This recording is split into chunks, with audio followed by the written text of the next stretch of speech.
Edhe nëse si jemi pajtuar në njëherë, besoni ka qenë kryesisht për raportin tonë me Serbinë. Por unë nuk mund të pres nga Shtetet e Bashkuara të Amerikës që ta kenë qëndrimin për Serbinë si ka Kosova. Jo, po Ju e dini që Shtetet e Bashkuara të Amerikës e kanë njohur Serbinë, e njohin edhe Republikën e Kosovës. Kanë interesa ndryshme. Janë miq e aleat e partner tonë.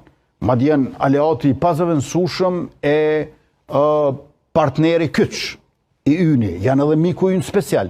Por është gabim si qytetar të Republikës Kosovës, unë si kryeministër i vendit, të pres që Shtetet e Bashkuara të Amerikës do ta mbajnë të njëjtin qëndrim si kur unë karshi Serbisë.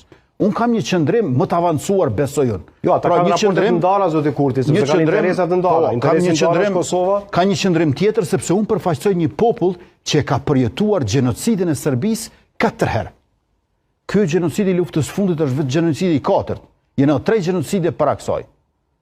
Njëri është 1875-1880, tjetri është i luftës ballkanike 1912-13 dhe tjetri në fund të luftës së dytë botërore dhe atëherë kur u thas që u bë çlirimi nga nazifashizmi, por në fakt ne u riokupuam nga Jugoslavia dhe Serbia. Pra, me fjalë tjera, ky është gjenocidi i 4.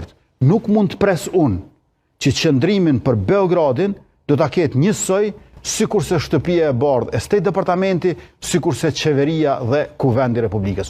Unë besoj që ne gjithmonë duhet të kemi një qëndrim më të avancuar në kuptimin pozitiv e parimor të fjalës, në kuptimin le të jetë edhe të rigjiditetit karshi Serbisë në raport me Shtetet e Bashkuara të Amerikës. Dhe kjo është normale.